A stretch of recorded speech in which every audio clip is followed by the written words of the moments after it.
this video, I'm going to be giving my opinion about the way that science is taught and how as science teachers and curricula developers, we have failed developing an understanding of what science actually is and the nature of science. I'm going to be using the example of the famous, or maybe I should call it the infamous video of a fees must fall meeting. Responses and then we'll take the next round. Okay, so can I respond to your submissions, because I wanted to directly respond. I was actually thinking about this coming here because I thought that it was going to be one of the coming questions. How do we even start to decolonize science? Because science is true because it is science. Science as a whole is a product of Western modernity, and the whole thing should be scratched off. To decolonize science, we'd have to restart science from, I don't know, an African perspective, from our perspective of how we've experienced science. So I will finish. See, that very response is the reason why I am not in the science faculty. I did science throughout my high school years, and there was a lot of things that I just, but it's fine. But Western modernity is the direct antagonistic factor to decolonization, because Western knowledge is totalizing. It is saying that it was Newton and only Newton who knew or saw an apple falling, and then out of nowhere decided that gravity existed and created an equation, and that is it. For the whether people knew Newton or not, or whether whatever happens in Western Africa, Northern Africa, the thing is, the only way to explain gravity is through Newton, who sat under a tree and saw an apple fall.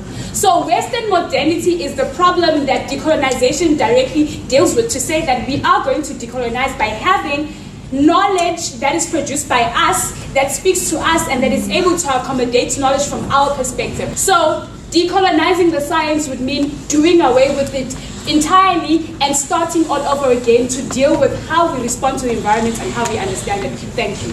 This has got to be the most idiotic statement that has ever been made by any university student in the whole world. Now, one thing that I want to let you know before we level with this stupid kid is, in South Africa, the pass mark is 30%. They still struggle to get that 30%, right? And now, these are the kind of students that go to the universities. What? We should restart science? You got to be the most ungrateful person in the whole world. Even my 3-year young girl would not agree to such an idea. She knows that if you take away her little tablet, she's not going to be able to watch her nursery or pre-primary school rhymes that she watched on the internet. She's not going to be able to watch her favorite cartoons on the internet. She's not going to be able to play her favorite games. She can't allow you to take internet off, not even for a minute. And you saying we should restart all that?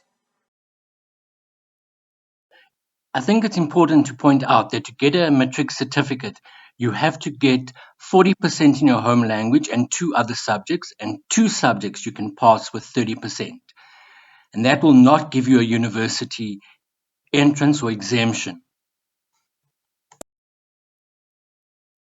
So science is a way of knowing. People observing something, noticing something, questioning it, investigating it, then utilizing it to their advantage. So I'm going to be using the example of steel forging, because it is thought that steel forging developed independently in sub-Saharan Africa, along with its development in the Middle East. Now, obviously, iron smelting was used for a long time in Europe, and burning of wood was used, or charcoal was used as the heat source and the reducing agent. So for a long time, people wanted to use coal or coke in furnaces. Britain relied heavily on the import of wood. Now, the use of coal only started just before the Industrial Revolution, based on an innovation by Sir Clement Clerk. And that allowed people like Abraham Darby to make great strides in using coke to fuel the blast furnaces. And so cast iron became cheaper and more plentiful, and finally they built a bridge out of cast iron, showing its usefulness in building materials. Now, the hot blast, patented by James Beaumont Nielsen in 1828 was the most important development because it helped save energy. In other words, you were putting warm air, waste air in, and that allowed the process to go faster. So that the supply increased. And not only did the supply increase, but because of the demand, it was easier. And this led to the Industrial Revolution in Europe. Let's now look at iron smelting in sub-Saharan Africa. Now, it is thought that the process was developed independently from the Middle East in sub-Saharan Africa. The inhabitants of Termit in eastern Niger smelted iron in around 1500 BC. And in the region of the Air Mountains in Niger, there are also sites of copper smelting, which shows that the people understood the process of smelting.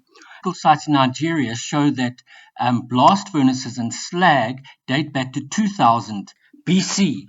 And in Eastern Africa, carbon steel was made in Tanzania by the ancestors of the Haya people as early as 2300 BC. They used a preheating process that was very similar to what James Beaumont Nielsen patented years later in his blast furnace.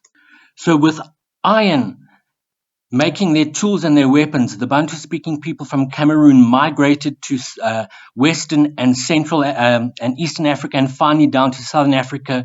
And this was made possible because of iron forging. So due to their technological superiorness, the Bantu speakers spread across Southern Africa and became wealthy and powerful, producing iron for tools and weapons. And they displaced or absorbed the hunter-gatherer populations as they migrated downwards. The Great Zimbabwe ruins are evidence of the Shona people's power because of their technology with iron. Iron and copper smelting only came to South Africa in about 400 BC. Now, the earliest records of any type of furnace were found in East Africa, in Nubia, and it dates back to the 6th and 7th century BC. Now, Nubia is current-day Sudan, there near the Nile River origins. So it is an old technology that was used in Africa way back in the 6th and 7th century BC. So school science needs to change. We need to consider how important it is to teach students about the nature of science and about how that knowledge should be used effectively for the betterment and development of a society. In Great Britain, the rediscovery of some of the aspects that had been discovered in Africa years before led to the Industrial Revolution and the pillaging of resources, not only from Europe, but that need for expansion to find places that were resource rich, such as Africa and Asia, that led to colonization. That Industrial Revolution has had a major impact on the environment and is contributing now to a global crisis like global warming. The same discoveries made in Africa allowed a nation to expand throughout Africa, absorb and drive out the hunter-gatherers who did not have the same technology. So technology and inventions and science firstly does make life better, but it can also be used in ways that are harmful or detrimental to society.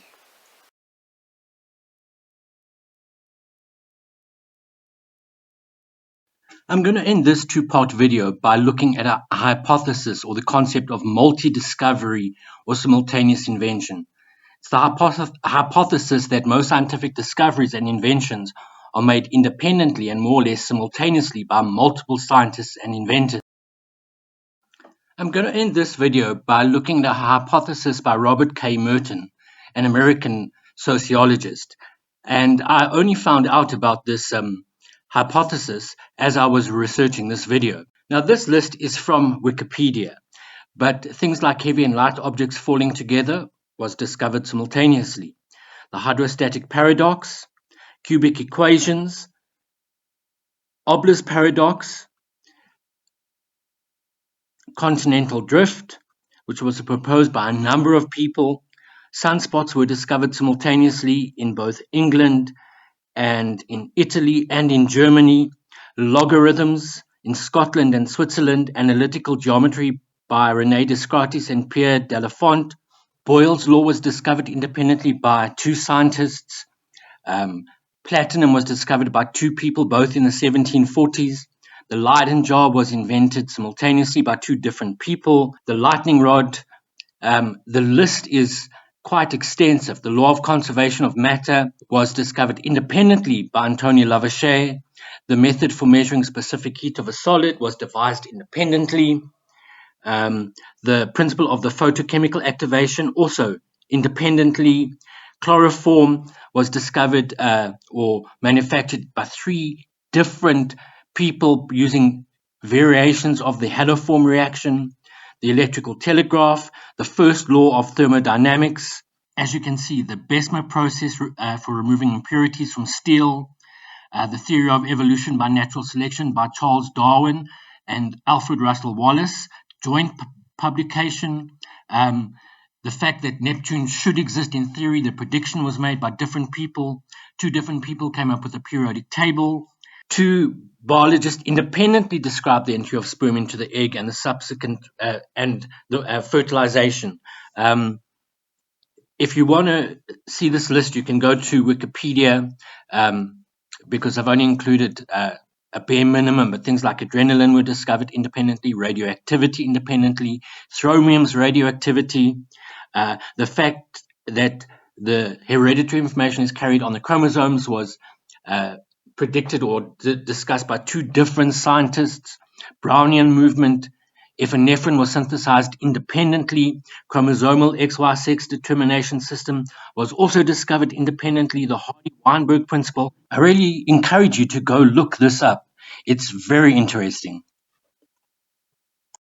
As young children notice things, they want to investigate them, they want to find out more. And school science seems to take away that longing to learn and see how things work. So we need to change the way school science is taught. In today's modern age, with all the information that's out there, instead of focusing on the aspects of content in science, we should be focusing on the aspects of the process of science, understanding the nature of science, how to think critically, how to back up claims with evidence. So science consists of a body of facts, things that are observed, that some people have expressed as laws, materials that are there, and people have discovered how the properties of that material enable that material to be used to better society. So many of the discoveries in science have been made independently by other people, sometimes simultaneously, sometimes years later. As you saw, steel forging probably and most likely developed independently in sub-Saharan Africa and in the Middle East. If you haven't subscribed to my channel yet, and you are a science student or you're interested in science, please do so. Thanks for joining me.